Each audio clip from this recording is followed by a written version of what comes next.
दोस्तों, इसराइल ने गजा पर बमबारी भले ही वक्फे वक्फे से रोकी हो, हालांकि होना तो चाहिए था कि लगातार वो बमबारी रोक दे चूंकि सीज़फायर लागू है और कुछ ऐसे वाकयात छिटपुट होने चाहिए थे। लेकिन ऐसा लग रहा है जितनी बार खिलाफ वर्जी इसराइल की तरफ हो चुकी है जंग बंदी की, कि ऐसा लग रहा है कि जंग बंदी नहीं है बल्कि कभी कभी जंग रुक जा रही है, कभी कभी जो है हमले रुक जा रहे हैं।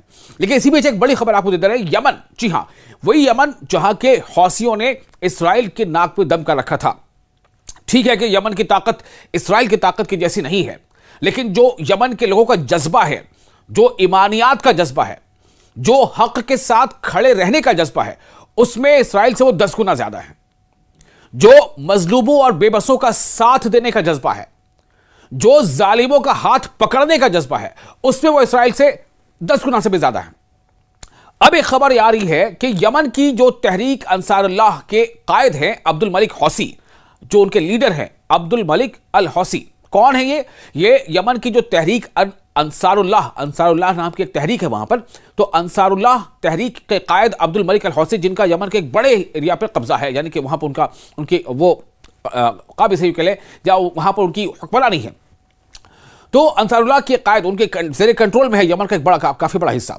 इसके जो कायद है अब्दुल मलिक अल हौसी ने यौम शुहदा की मुनासबत से दिए गए एक खिताब में कहा है कि काबिज इसराइल के खिलाफ एक नई महाज आराई नागुज़ीर है, यानी बेहद जरूरी है, और इसके लिए तैयारी जारी रखना भी जरूरी है। अब जरा गौर से इस को समझने की कोशिश कीजिए। यमन की तहरीक अंसारुल्लाह के कायद अब्दुल मलिक अल हौसी ने यौम शुहदा की मुनासबत से एक खिताब में जो बातें कही हैं वो काफी अहम। वो ये कह रहे हैं कि काबिज इसराइल के खिलाफ एक नई महाज आराई, यानी एक नया मोर्चा बहुत जरूरी है, और इसके लिए तैयारी जारी रखना भी जरूरी है।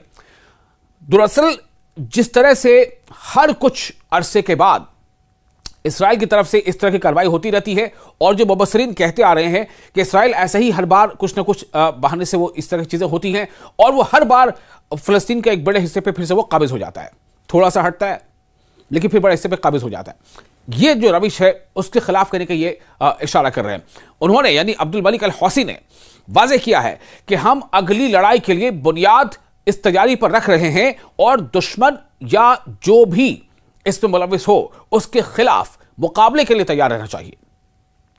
उन्होंने जोर देकर कहा, किसने? अब्दुल मलिक अल हौसी ने जोर देकर कहा कि हम यकीनन काबिज इसराइल के खिलाफ एक नई मुकाबलाबाजी की तरफ जा रहे हैं।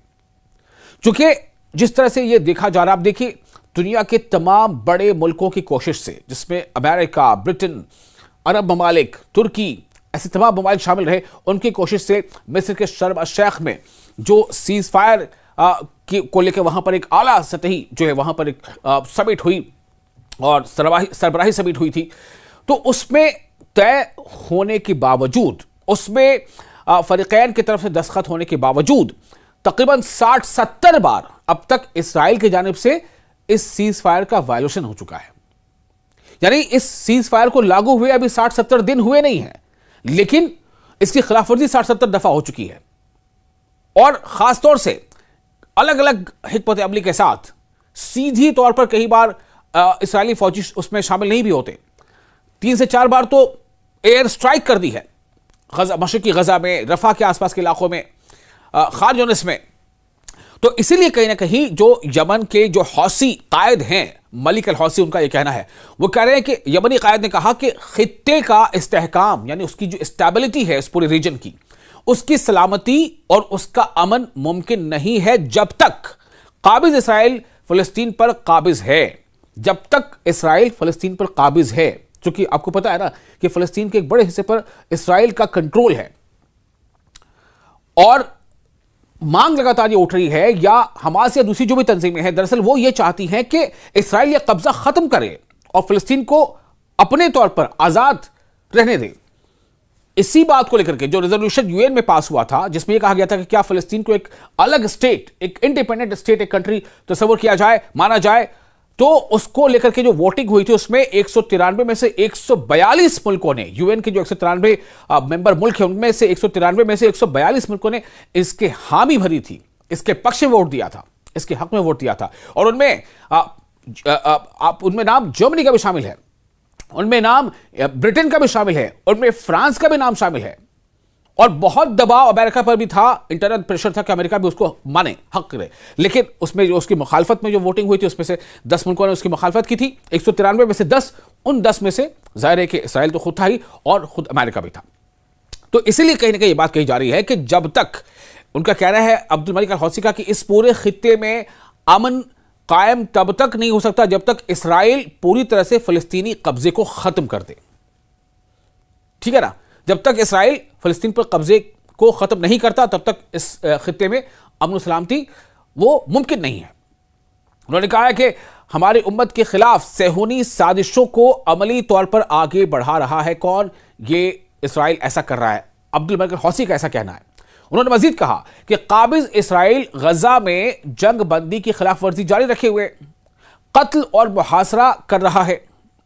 दरवाजा जो है यानी कि रफा बंद कर दिया, जो रफा के पास जो एंट्री है, रफा के पास जो एंट्री है उसको उसने बंद कर रखा है। जब मर्जी हुई थोड़ा खोला। यहां तक कि जो ह्यूमैनिटेरियन एड लिए हुए जो ट्रक्स जो गजा में एंटर होना चाहते हैं उनकी तादाद भी बहुत ज्यादा नहीं बढ़ी है, बहुत मामूली बढ़ी है। जबकि यूएन की एजेंसी कई बार कह चुकी है कि अभी भी हजारों गजा के बच्चे भूखे सोने पर मजबूर हैं, अभी भी ताहाल की यह बात है।